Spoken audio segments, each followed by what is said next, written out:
Hello there. If you're new here, my name is Elizaveta Boals and I'm a bookkeeper for construction business owners. And on this channel, we explore the strategies and tools that help us run successful businesses and live happier, more productive lives. So in this video, we'll be talking about how important the balance sheet is for your construction business. But first, what is it really? A balance sheet is a document that shows the assets, liabilities, and equity of your company. Basically, balance sheet is important because it details what your company has, how much you owe to people and other entities like banks. And later in this video, I'll be sharing more information about the balance sheet and how it's helped my clients get their businesses and finances in order. So the balance sheet is a backbone of most financial statements, including your income statement and statement of cash flow. A balance sheet usually includes three main kinds of accounts, right? So first one is the assets, another one is liabilities, and then the third one is equity accounts. So let's break them down further. So the assets include anything you own with values such as maybe property or stocks that can be converted into cash. And they're all situated by liquidity, right? Your cash is the most liquid, then you have your checking accounts, then you have your accounts receivable, which is the money you're going to receive soon. You've got your fixed assets, which is your equipment, vehicles, and so on. So liabilities represent obligations incurred by someone else, right? So you have short-term liabilities, which is within 12 months, that's where they're due. And then the long-term liabilities, which are more of your loans. And equity is made up between contributions by investors as well as retained earnings accumulated over the time amounted to the total value held within the account. So the balance sheet is one of the most important financial records that I use to determine a company's overall health and stability.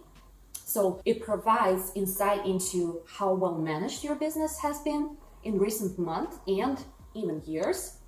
And it is accumulated throughout the years, not like profit and loss statement where you can just, it's new every year. When you make any major investments for the future, it's important to take care of all aspects of managing these funds, including where they're being invested.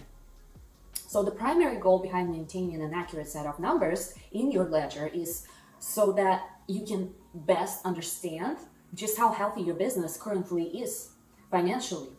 You can pull up all sorts of ratios that provide companies with critical information that can help them to make important decisions and even save their company if it's at risk. For instance, debt to equity ratio informs vendors as to whether customers will be able to pay off debts or not. This data really helps them extend credit without defaulting on the loans or potentially running relationships by, falling back on arguments that were made earlier. Lastly, the companies also look at the financial statements of construction firms to help determine their bonding capacity. So companies should have positive net worth and cash that's sufficient enough to cover their current expenses. When it comes time for bonds, the two factors that are going to tell them if your construction firm is eligible or not for this process are those. Treat your balance sheet as, I would say, a doctor's chart when you, let's say, pay the hospital a visit. Have you ever been confined or had to stay at the hospital? Or have you ever needed multiple tests conducted in one day?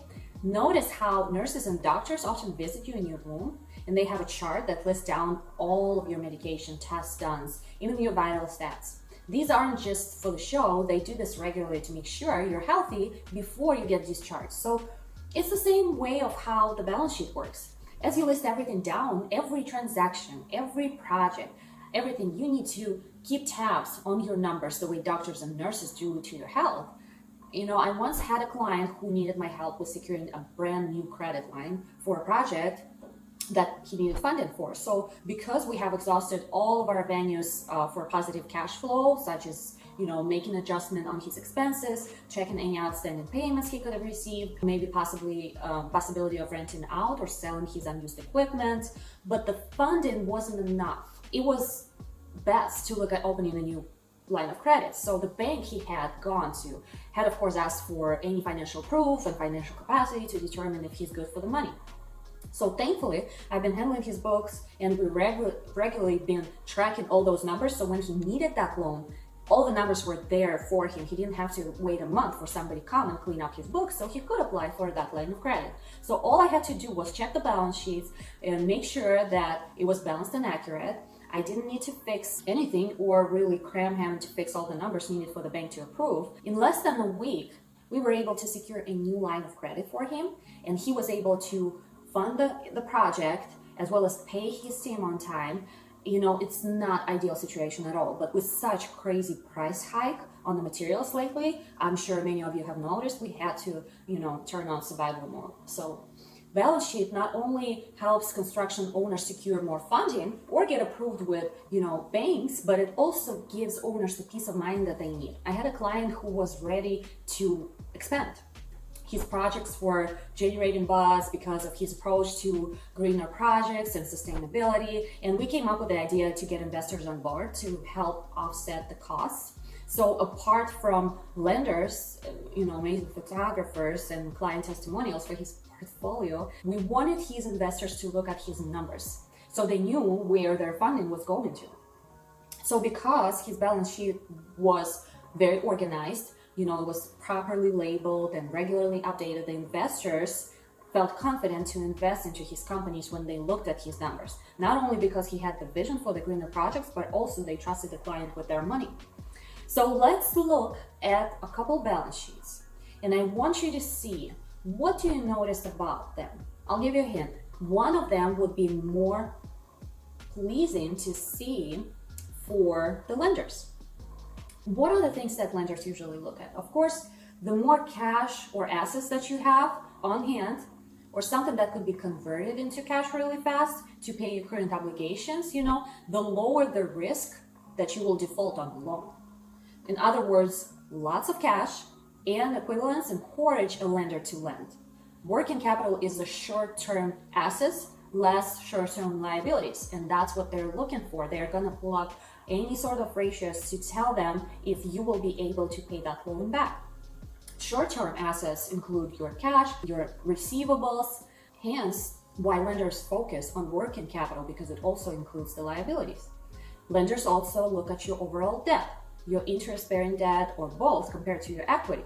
A high debt burden could mean trouble. If you have unused, for example, or chronically, underused the equipment that you have, I usually strongly consider selling it, because the purpose of an asset is to help reduce or deliver the goods or services that your firm provides. And if there's a large asset that is just sitting there, it's just not fulfilling its mission. So by selling it, you're not only going to convert it into very liquid asset, which is money, but you will also get rid of that debt in your liabilities, if you have it. The lender wants to see your company has a profitable history, so they also want to know that you can reinvest into the company. Why? Because that shows that you believe into your firm and you want to grow. So the equity piece is very important.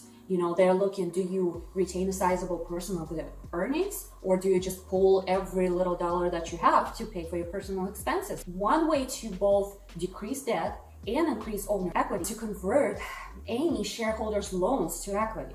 I understand that owners often provide loans to the company instead of injecting equity capital. Mostly it's happening for the tax purposes, but if you think about it, if you put that money into the equity for the purpose of getting a loan, then it would be looking better for lenders.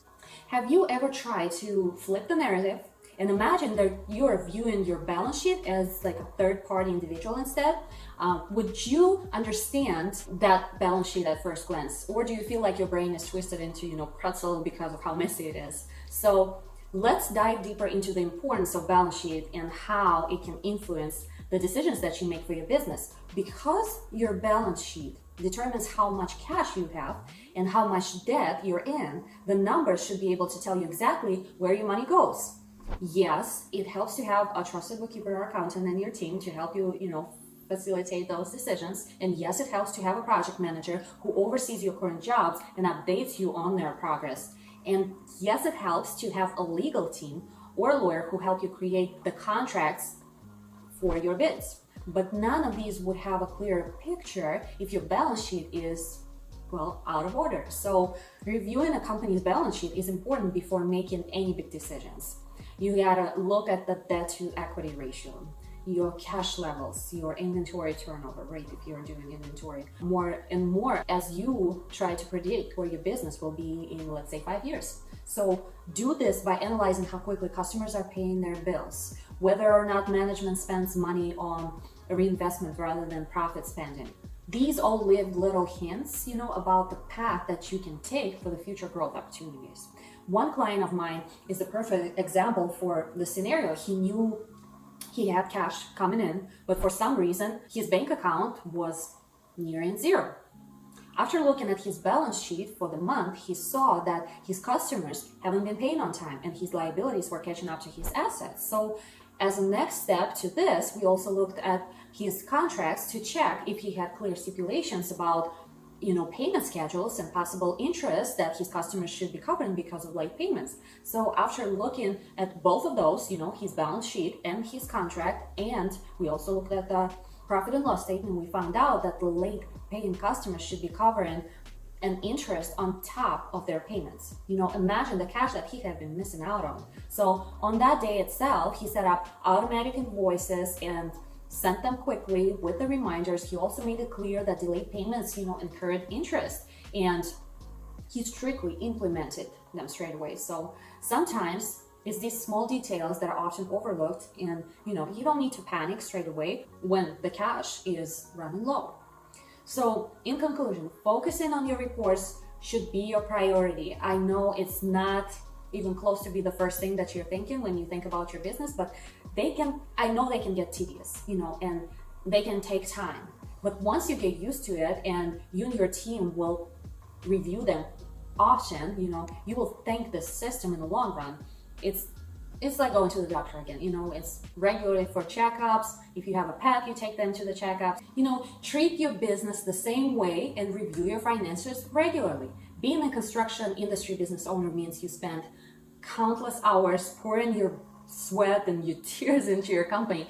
Most of my contractor clients, treat their business like it's their baby. And understandably so, because most of them started from the ground, from nothing. And they've built this massive business. It's important to keep up with all of your company's financial information so that you can continue growing it well in both short-term and long-term. Keeping your finances updated will help you and your team make better decisions for your management, as well as improve efficiency, your borrowing habits or overall financial health of your company. If you enjoyed this video, please subscribe to my channel, leave some comments. I would love to see some likes. This really helps us reach out more people who might find this information helpful. Thank you.